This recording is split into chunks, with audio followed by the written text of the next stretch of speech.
Hi, everyone.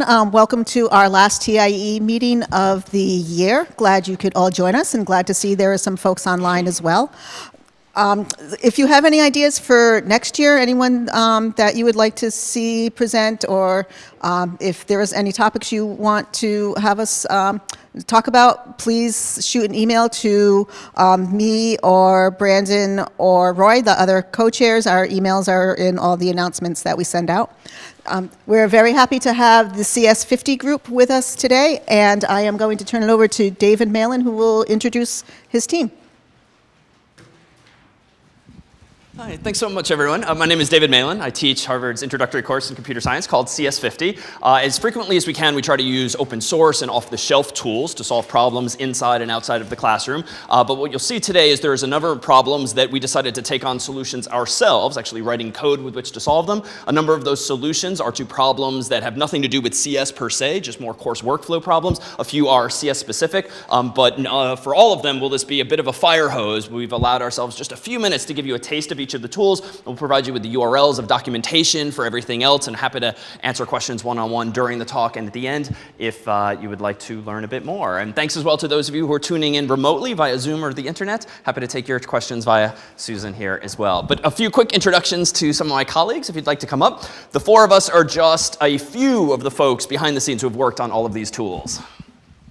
Hi, everyone. I'm Brian. I'm a current senior at the college right now, and I served as the head teaching fellow for CS50 this past fall. And I've also been working on the development of a number of the tools that you'll see later today.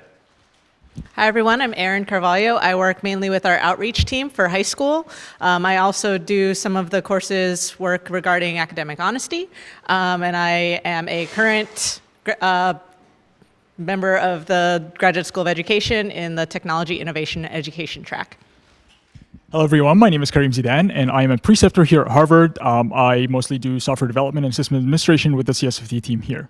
Wonderful. All right, so you'll hear from each of us in turn. Thought we'd begin right away, pretty much with demos punctuated by some URLs. In fact, if you'd like to take a look at any of these slides, they are at that short URL there, and we'll pull that up later as well. So we thought we'd have a bit of a laundry list of demos here. So 12 tools related to teaching and learning and course administration. We'll start with a few that are independent of computer science, and I'll dive right in with the first, which we call Forms 50. And everything is documented as well at this URL here, cs50.readthedocs.io. So I can tell you empirically, after many years of teaching CS50, that 10% of Harvard students cannot type their email address correctly. This is the result of having done many surveys over the years with SurveyMonkey and Qualtrics and Google Forms and the like. This is not good for a course, especially our size, with some 800 students, because even 10% incorrect email addresses or HUIDs or names just means a lot of manual cleanup. So what we wanted to do was have students start authenticating for Google Forms so that they would be compelled to provide some identifying information, maybe their Harvard key and their password, and then we would pre-populate forms for them just to decrease the probability of that happening. And also, we very commonly have forms posted on the course's website that, of course, are on the internet and open to everyone, and we simply wanted to avoid a situation where non-students might discover a form, fill it out for whatever reasons, whether it's for an event or an assignment or something else. So we wanted to just raise the barrier to accessing Google Forms. Of course, using Google Suite, you can restrict access to members of an organization, but for a course like us, where we have lots of cross-registered students, it doesn't suffice to limit things to college.harvard.edu or just g.harvard.edu. We wanted to use Harvard Key more generally. So thus was born forms.cs50.io, which lives exactly at that URL. And when you go to this URL, you'll see yourself prompted for the URL of any Google form that you have created using your own organizational or personal account. You can then decide whether or not to prompt students or users to authenticate via Harvard, or in our case, Yale or edX or GitHub, which is somewhat CS50 specific use case, but Harvard Key is the default option checked for you when you're on campus. And so suppose I did want to go and create a Google form. I might pull up an untitled form like this. This might be something like RSVP for lunch. And of course, the first question we might ask students is their name. We might then ask them to provide an email address. And I could also provide prompts like, are you RSVPing, yay or nay? And we'll say yes or no. I could additionally prompt for other things like Harvard Key, or in the case of Yale, their net ID, or their username in the case of GitHub. But for now, we'll keep it simple with just name and email address. And normally, you would go ahead and just view that form with the built-in Google URL. But instead, I'm going to go ahead and copy that go back to forms.cs50.io and just paste the URL here rather than actually sharing that directly with students. I'm going to go ahead and click next. And what we go ahead and do is parse the form for you. We notice that, oh, you have a field called name. Well, why don't we go ahead and pre-fill that with the respondent's name? And you have an email address field. Why don't we go ahead and pre-fill that with the username, the user's name, email address? And then you, as the admin, can go ahead and click next. You'll be prompted to log in with your own Harvard key just to demonstrate that you're indeed a member of the Harvard community. And then voila, you're given a URL of the form forms.cs50.io/unique identifier. And this would be the URL. Then you post on the course's website, share via an email, or the like. And if a student were to then visit that, he or she would be prompted to log in via Harvard key themselves. If they go ahead and log in there, and do two-factor if prompted, voila, the form is pre-populated for you. We now have 0% of email addresses incorrectly inputted onto Google Forms. This, frankly, is just a nice general purpose tool for any course. So related to that is this notion of authenticating users as well. So in addition to having URLs of forms online, we very often want to actually restrict access to any URL. Maybe this is the URL of a PDF that we want to share with a sample solution, or it's the URL of a video that we want students to be able to access, but only after they've authenticated. You can, of course, write an entire web application to authenticate users. That's not a particularly light-handed solution, and so thus was born CS50 Vault. CS50 Vault is a web app that lives at vault.cs50.io. And just like the Forms tool, it just prompts you for a URL. But this can literally be any URL on the internet to which you want to add Harvard key authentication. You can, of course, do this if you're already using a Canvas tool or some other Harvard key-based access tool. But we often want to just restrict access to certain YouTube videos that we might have posted unlisted. So therefore, anyone can technically access them. But we just want to raise the barrier to people finding them. And we want to post them on the course's website. But we don't necessarily want random folks who aren't in the course discovering those links. So we just want to raise the bar. Similarly for sample solutions as well. And so if, for instance, we wanted to distribute an exam to students in the current semester that I have here in the form of a sample Google Doc, I might go ahead and paste this URL. As before, specify that I want to authenticate users by Harvard key. I'll be logged in myself just to demonstrate that I'm a member of the community. And not unlike before, vault.cs50.io is what they then see, followed by a unique ID. And if I now go to this, before you can even access whatever that original URL is, you would actually be prompted to log in. And in this case, again, you'll be redirected to the final exam in this case, at which point you see whatever that URL is. But there's some customizations too. Very often we want to have some barrier to students accessing something like a YouTube video. And so there's some customizations built in. If I go ahead and paste in a YouTube URL, you'll see that you're first prompted to customize it. So do you want to add the original URL that you typed in, which is this one that I copied and pasted from a little cheat sheet a moment ago? Or do you want us to parameterize it for you with URLs embed format, with an autoplay equals 1, with showing info equals 0, just to clean up the UI and really hide the source? So if I go ahead and say yes to that one, log in as before, I'll be given another randomly generated unique identifier. And if a student were to go and visit that URL, they too would be prompted to log in. And in this case, they'd be whisked away to the embedded YouTube video, which would be, in this case, one here. So it just raises the bar. Like, it is absolutely the case that in both of these situations, a adversarial student could copy and paste the destination URL, share that publicly, but that's not the use case we have in mind. The goal is to be able to post things on our own course's website that if they leak out, OK, it's not a huge deal, but we don't want them to be necessarily accessed in broad or indexed by Google or the like. So that then is CS50 Vault, the ability to add authentication using Harvard key to any URL that might be of interest to you.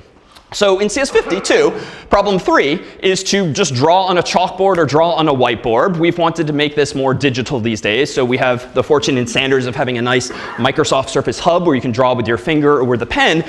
But it turns out that a lot of the software that comes with a lot of these hardware solutions, frankly, not that good. There's often a lot of Chrome or a lot of GUI in the way, and we don't particularly like that ending up on the videos when it's just a distraction. We don't need half a dozen features when all I want to do is draw with my finger something in black and white. So thanks to a member of our team, we have Draw50, which is literally lives at draw.cs50.io. And while I can simulate this with my MacBook Pro, if you have a Microsoft Surface or an iPad and a finger, can you just visit this and then just go ahead as though this were a touchscreen in a classroom and draw anything you want. Using a bit of math and a nice library, do we clean up my otherwise messy handwriting? Using 2 fingers on an actual touchscreen, can you delete very quickly? Using 3 fingers, can you massively delete the whole screen really quickly? And the goal was just to approximate what maybe a lot of us do with a normal chalkboard, which is sort of do this really quickly and not have to pull up a menu and clean it. And really, you go through very suboptimal GUIs. So if you want a quick and dirty tool in any classroom that has a touchscreen and you just want to be able to draw, thus was born this particular tool. And now the last one that I'll demo before turning things over to my colleagues here is a little more technical. It's called CLI50, for Command Line Interface 50. And the goal of this app here is to enable students to, or TFs alike, to have access to a Linux environment on their own Mac or PC easily. For those of you who might be connected with or teaching computer science courses, that tends to be one of the most frustrating problems at the start of the semester, just getting every student's machine configured similarly. But you don't necessarily need the weight of a GUI or Eclipse or tools that are traditionally used that are fairly heavyweight for this solution. So thus was born CLI50, Command Line Interface 50, which for those familiar allows you to have a nice black and white blinking prompt in a so-called terminal window on your own Mac or PC, but running Linux, another operating system underneath the hood. And so for instance, on my Mac here, suppose that I've downloaded in advance a few folders, Student 1, Student 2, Speller, which happen to be related to some of our own homework assignments. And for whatever technical reason, you need access to Linux, this particular operating system, to run the files, to run the software. Maybe it's a sort of data science-y type tool that only runs on Linux, but you have a Mac or PC and want to run it locally. So on my own Mac's terminal window, this black and white window is just free software that comes with Mac OS, and Windows has a nice version of this these days as well. Can I go ahead and run CLI50? And after a bit of metadata that's being output, just it auto updates itself and tells you what TCP ports are exposed if familiar with networking. It just gives you another black and white prompt. But if I go ahead and type a command in this text-based environment called ls for list, I can see the very contents of my current folder on my Mac, but they've been mounted, so to speak, exposed inside of Linux. So I can now run any Linux command or any piece of software that requires Linux on my own Mac or PC. And again, without any graphical user interface, though we have a different solution to that. So that's CLI50. Let me pause for just a moment to see if there's any questions on that fire hose of demos before I turn things over to my colleagues. Yeah? On the Vault, what's to keep you from finding a public URL that I want to put a Harvard key in front of for fairs? Nothing. So you, as a member of the Harvard community, must first authenticate as yourself in order to put something behind the vault, so to speak. But you can put any URL behind authentication that way. But it is associated with you, ultimately. Yeah. Yeah? For the CLI50, are you running a virtual machine? Good question. No, this actually uses a technology called Docker, which is a containerization technology, if unfamiliar. And this is just a lighter weight version of what are called virtual machines. And the short of it is that they boot much faster, in seconds instead of, frankly, sometimes minutes, which is a technology we used to use in the class. All right. Allow me to turn things over next to Kareem.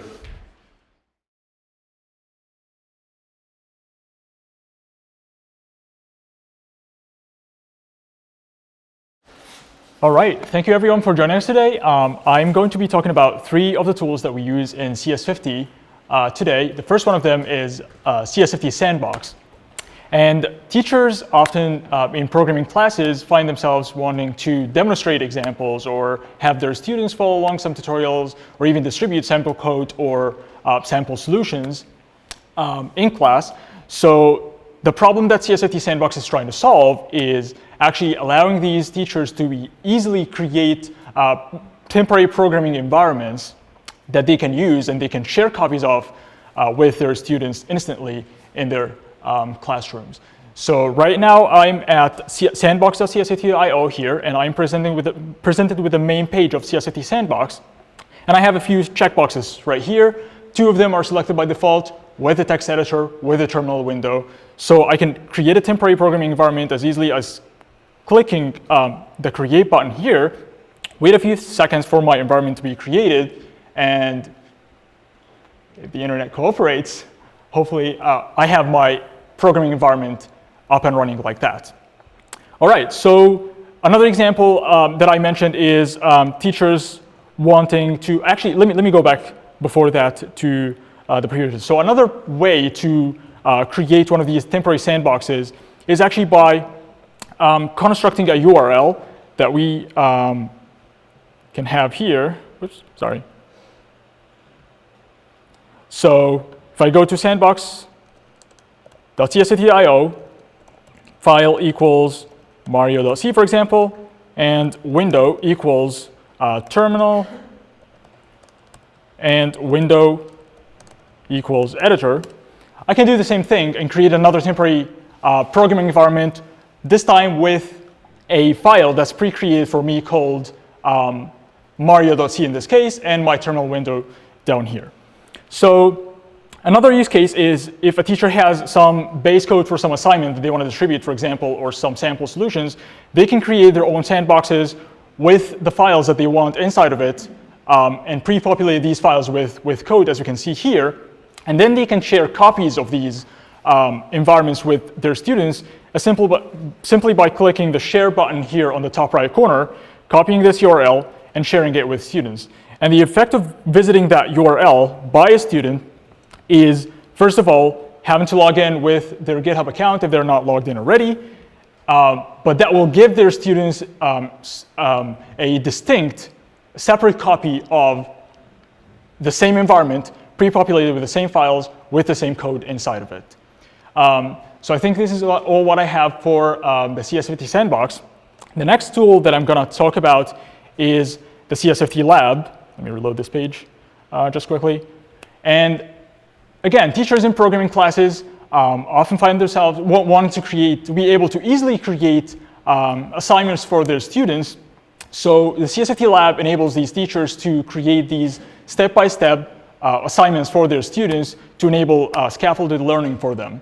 So in this case, we have a popular assignment from CS50 called Mario, in which students are asked to build half a pyramid with hashtags. So in this case, I have, in the left half of my screen here, I have the instructions for my assignment, and specifically the first step of these instructions. On the right-hand side, I have a persistent programming environment that's associated specifically with this lesson or this lab. And you can see we have a video here for Malan introducing the problem at first. If we click next, we jump to the next step of the assignment. And then we have things like images here. We have code formatting. As you can see here, we also have hints that students can optionally view. And if they're stuck on one of the problems, maybe that will help them, and so on. So how can teachers create one of these labs or lessons? So we use GitHub for this. So a teacher needs to have a GitHub account. They need to have a repository in their GitHub account for their lab or their labs. In this case, I'm in the CS50/labs repository in our CS50 organization. And if I can point something out here, notice the URL of the lab up here, lab.cs50.io/CS50/labs/ABCD/Mario. And this is very human-friendly, very human-readable, but it also hints at where the lab is or where does it live on GitHub. So in this case, I'm in the CS50/labs repository. I'm in my ABCD branch, and within that branch, I have a folder called Mario that presumably contains the source for my lab. So to create one of these labs, minimally you need a file called .cs50.yaml. And if you're not familiar, YAML is a language that's often used for configuration. It's sort of like JSON, except that it's more human-friendly or human-readable and has a couple more features. So if I open this file here, minimally, I need this lab50:true key value pair. And this will basically allow me to create one of these labs. To add instructions to my lab, I need to create a readme.md file, a file that you typically find in normal GitHub repository explaining what's in this repository. And this file is actually .md, short for Markdown. This is written in a language called Markdown. So right here, I have the markdown for my instructions. At the top, you can see a video Jekyll tag. Jekyll is another technology that we use in this tool. So here's how I embed the video at the top. Here's how I have my next button that hides everything next to it. And when clicking it, just scrolls the second step up and so on. So here's how, for example, I have my code block formatted with these backticks. And all these features are documented. If you can take a look at maybe some resources for how to write markdowns, this will be helpful. Here's, for example, how I create my spoiler. Yeah, and that's it for CS50 Lab. And if you're familiar with platforms like Codecademy and such, which are these proprietary platforms for educational programming exercises, the goal was to allow teachers to create those very kinds of things, but using entirely open source tools and not having to lock into a particular platform. That is correct. Finally, I have my CS50 IDE open here. And eventually, we want our students to sort of graduate to a more advanced, more general purpose programming environment.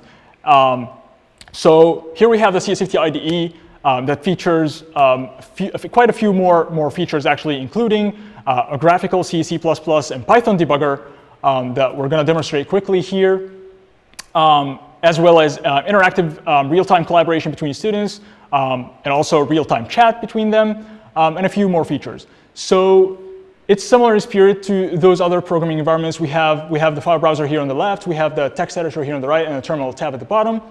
So let me, for example, demonstrate how the debugger works in this case. So I have my source code here for a simple program called hello in a language called C.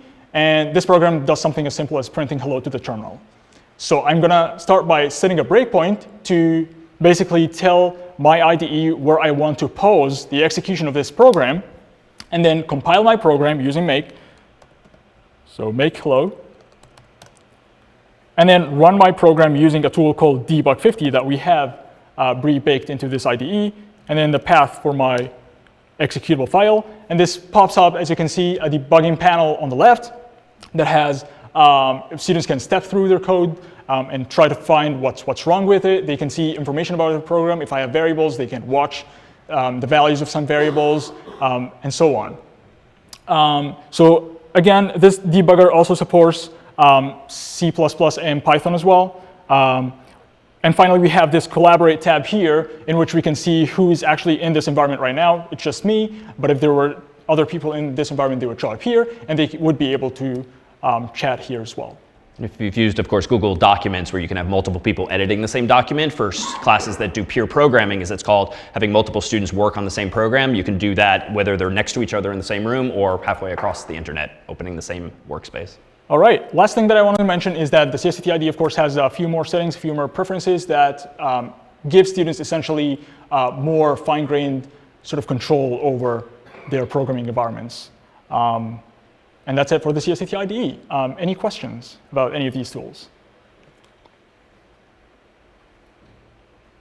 All right, let me, thank you so much. Let me turn things over to Brian. All right, thanks, Kareem.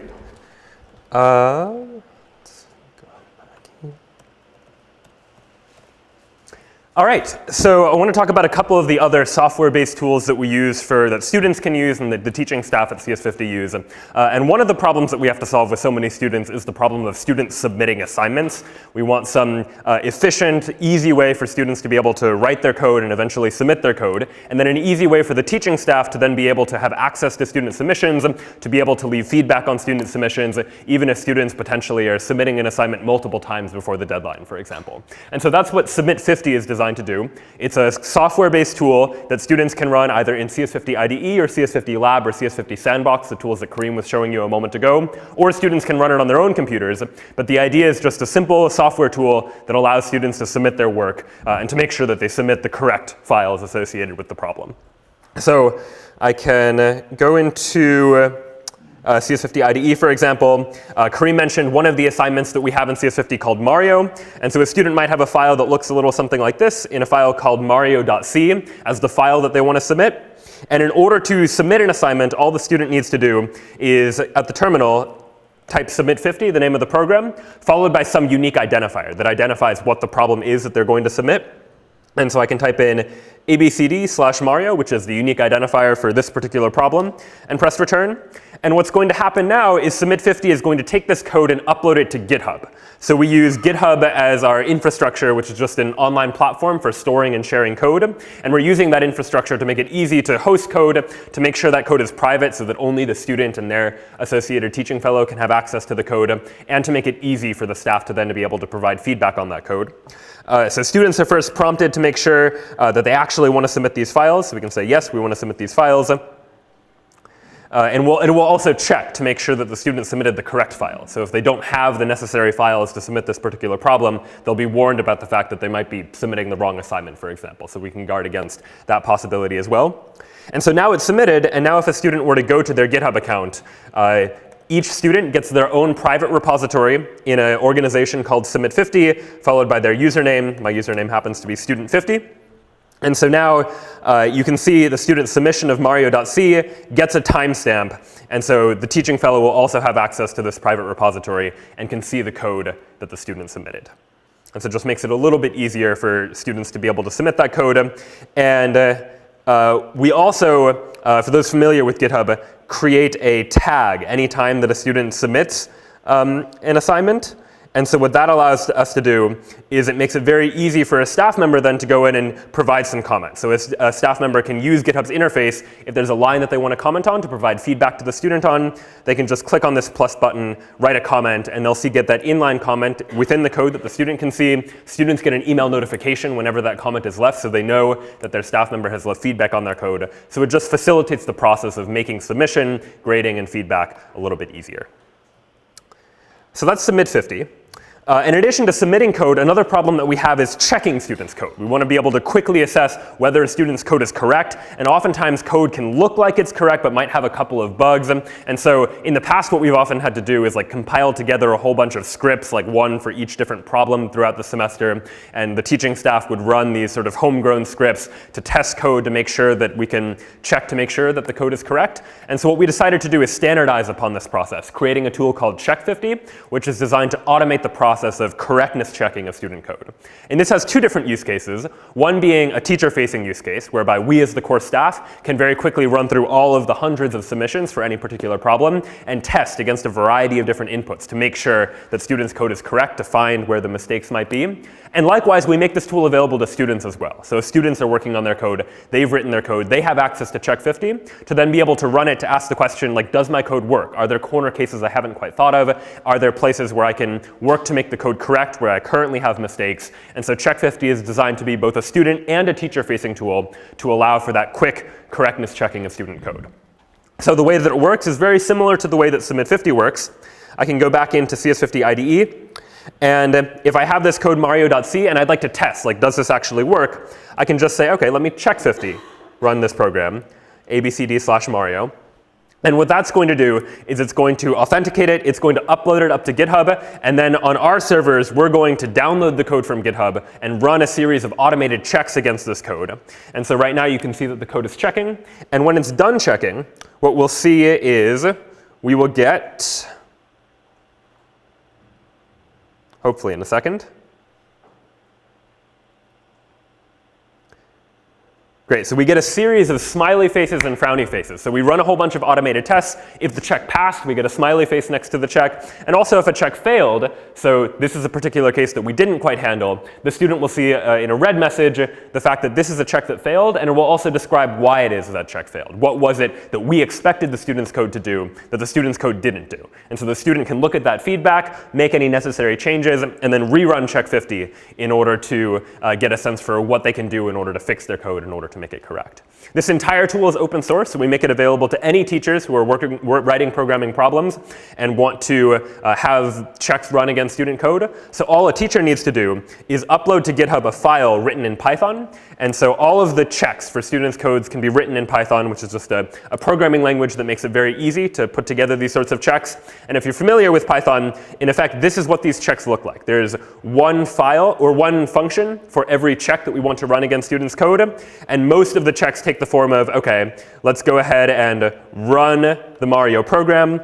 let's pass in some input to the program and then check to make sure that the output is the output that we expect. And so all of this is documented at the link in the slides. So if it's something that you or people you know might want to use for correctness testing against student code, the whole tool is open source and works not only for CS50's problems, but for any programming problems more generally.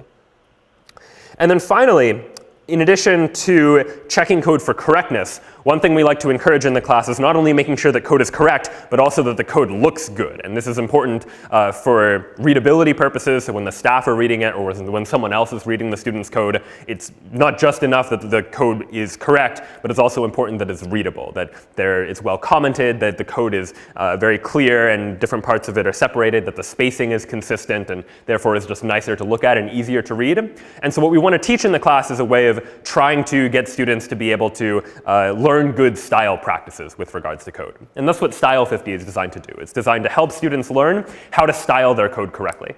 And so the way this works is that if a student has a file, for instance, we can use the same mario.c file that I've been working with so far, and there might be style mistakes here. We publish a style guide online that has a whole bunch of guidelines, but early on it takes time for students to learn these style guidelines, learn the best practices for style. So what a student can do is they can run Style50, followed by the name of the file that they would like to style check. So for example, mario.c in this case. And what Style50 is going to do is it's going to look through the entire file and look for areas where the style is inconsistent with the style guide, and then present some helpful guidelines for things that the student can do or change in their code in order to make the style a little more elegant or a little bit nicer, more consistent with our style guide. So here, all of these green markings are areas where we could add space, where right now there's not the correct indentation to make it clear as to what parts of the code are nested within other parts of the code, or places where adding more space could help to make the code clearer, and that's highlighted by these green highlights. And likewise, there are also green highlights that are up here as well. And so what we want to do is not fix the code for the student, but point out where the style inconsistencies are, so that the student can go in now, identify, all right, yeah, that makes sense. I could add some space here in order to make the code more consistent, to make it more elegant, more consistent with the style guide. And once the student goes through and makes all these changes, adding the spaces where appropriate, adding indentation where appropriate, now the student can run Style50 again, and all right, now the code looks good, and they're given a message to indicate as much. And so this is designed to teach students not only to make sure their code is correct, but also to teach them these good style practices, to show them where the areas for improvement are, but they themselves need to be the ones to go into the file, make the changes, and then identify how to fix the style, and they're presented with a positive message once they're able to do so. So that's Submit50, a tool for making it easy to submit code, view that code, and provide feedback on it. Check50, a tool for automated correctness checking of students' code for use by students and teaching staff alike, as well as Style50 for style checking students' code and offering students some feedback as to how to improve the style of the code. Questions about any of those tools? Yeah? Do you aggregate together the errors the students make to see if everyone's making the same sort of errors or a lot of people? Yeah, so anytime Check50 is run, what will happen is we store the results of those checks online, which also means that students can go online to a web page to see the results of their checks as well, which offers a little bit more detail sometimes. But all that information is stored, so we can then look at the code. We can look at the results of the correctness checks and identify what the common errors are, for instance. So we have access to that. Yeah? Do you have a sense of how much usage the students for check and style, like how much they use it? We do. We've run these numbers a couple times. I don't remember them quite offhand, but I do remember that there's a sharp spike right before the deadlines. Yeah? So each student in the class has their own GitHub account. Where does that come from? So students create their own GitHub account at the beginning of the semester. We ask them to create their own GitHub account. For privacy reasons, the GitHub account doesn't necessarily need to correspond to their own name, so we leave it up to them what their GitHub username is. And then when they log into a website that we have called CS50.me for the first time, they sign into that website with their GitHub username. And as a result, what we do is we take that and we create a repository for the students inside of our own Submit50 organization, and automatically give the student access to that particular repository. And so it's a private repository that we give the student access to, and then we can manually also give their teaching fellow access to it as well, so the teaching fellow can see their submissions. All right, with that, I'll turn things over to Erin.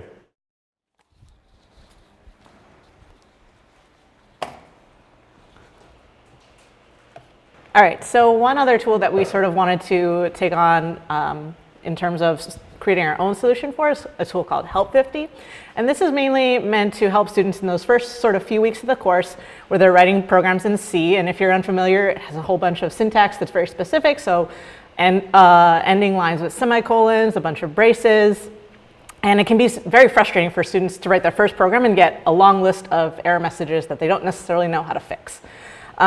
So ultimately, this tool is meant to serve as sort of training wheels that students can sort of start here. And rather than hiding these error messages that are typically very arcane, we tend to want to highlight them and sort of ask these rhetorical questions that TFs might answer, that TFs might ask in office hours or the like, just to sort of get students thinking about, okay, did I have all my semicolons there? Did I include the right libraries? And so on. These are some of the tools that Help50 supports. So Bash, Clang, Valgrind are ones particular to our course. So I'm going to show you a quick demo of how this works. So in a folder called Help50, I have two files. So hello.c and hello1.c. So I'm going to try compiling this program called hello. So let me go ahead and open this up just so you guys can see what this looks like. So right now, it's not all that important that we know what this does. All that maybe I'm trying to do is print something called hello world.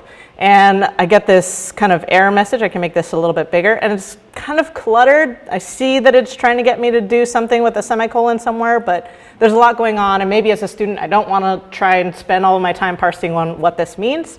So I might run something like help space make hello. And instead of sort of reading all of that clutter at the top, I can scroll down to the bottom and it'll ask me, are you missing a semicolon at the end of line 5? So I can go ahead and add in that semicolon and save that. And now everything runs as expected. So a further use of this tool is maybe I'm doing something a little bit more complex. Let me open up another example called hello1.c. And so here I'm sort of doing the same thing, except I'm going to take input from the user. I want to make this a little bit more personalized. I want it to say hello and then my name. So let me go ahead and try running that. So make hello1. And looks like I got a bunch of errors. This time I got 6.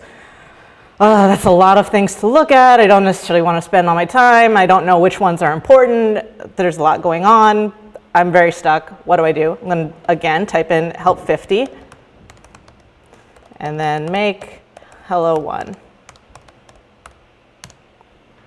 OK, so it tells me to look at the first error, which is undeclared identifier string. Did you mean standard? No, I didn't. I meant string. OK, so this last question here, did you forget to include CS50.h in which string is defined? No, I didn't do that. So I can do this. Save that. And now when I make that with Help50, it says, hey, looks like your program compiled successfully. So that's one such tool.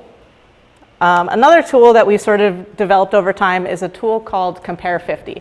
So unfortunately, in our course, it is not uncommon that students submit work that is not their own.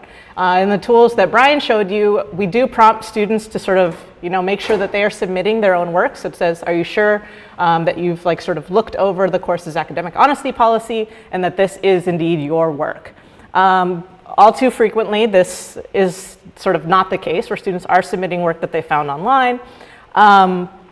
So this is one such tool that we've developed to help us sort of match all of those students who have copied from an online source or maybe from another student. And so what this tool is meant to do is sort of replace those proprietary closed source tools that currently exist. And so this tool is completely open source. And its essential goal is to make this comparison process just a little bit easier and human friendly and just allow humans to compare thousands of submissions just from the command line. And coming soon is a web interface for this, so you can just drag in your student submissions, and then it'll run those comparisons for you. So let me go ahead and open up a terminal. So right now I have in this directory a folder called Speller, a folder called Student1, and a folder called Student2. So let me go ahead and run compare 50, and I'll do a very base case with 2 students. So right now what I'm doing is I am plugging in the path to 2 student submissions. So I just want to compare Alice against Bob. So what this is going to do is it's going to sort of score these students based on a few different modes that we have in the interface that we'll soon see. So structure, exact, and misspellings are some of those modes that we've sort of designed for this tool. And then I can go to this URL down here. So let me copy that. All right, so I'm going to open up this index page.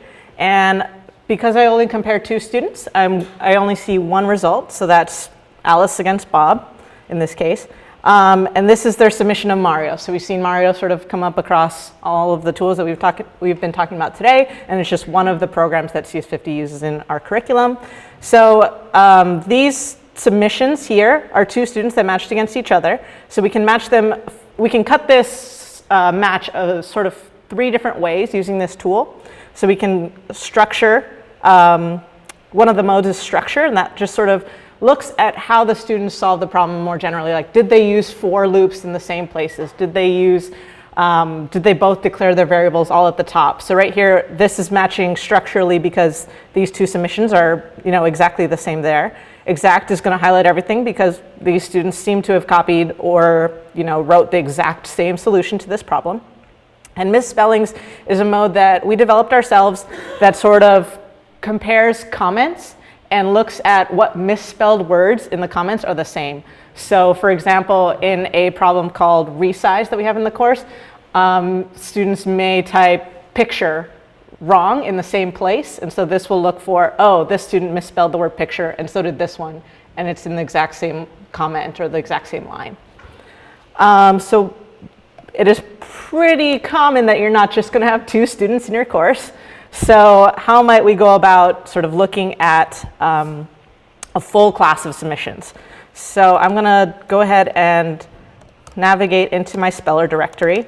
And I have 2 folders here. I have a folder of distro, which is short for distribution. This is the code that we give students to start with. So it's starter code. Submissions is the folder that all of our students' work is in. So if I just cd into submissions,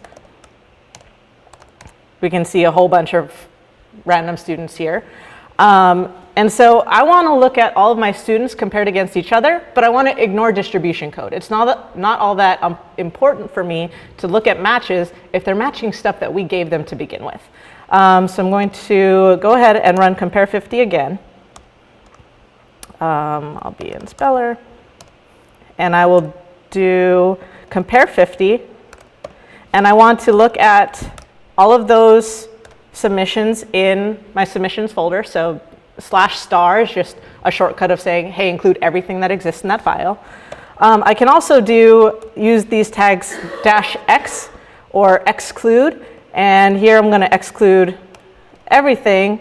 But I want to only include maybe things that end in .c and maybe things that end in .h, for example. And then the tag that I can use to get rid of distro code is going to be -d, and then I just list the path to that distro, and I'm going to run that. So this is going to take a little bit longer because it's trying to strip out all of that distro code from those matches, so it's really only comparing what students wrote themselves. And that -x, again, is short for exclude, and the -i is short for include. So this will just take a little while.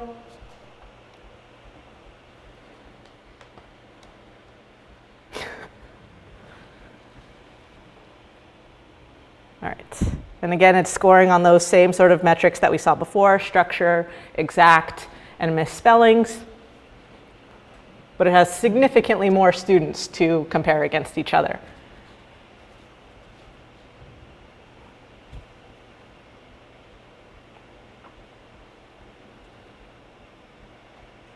All right, so once that's done, I can go ahead and open that index page as well.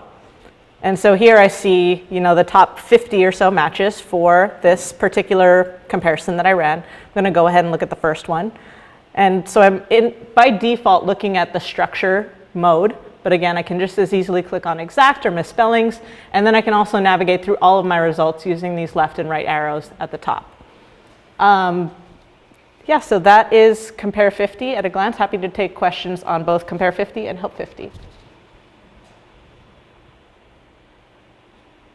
right, I'll pass things over to David. So that then was very anticlimactic, the end. At that URL are all of the slides, including all of those URLs, the documentation therefore. Thanks so much to Susan and to the whole ABCD chairs and to the group. We're big fans of ABCD. You are always all welcome to our CS50 fair and other events and talks on campus. But thanks so much for joining us today, and we're happy to stick around for one-on-one questions after if you want slower, more hands-on demos. Thanks.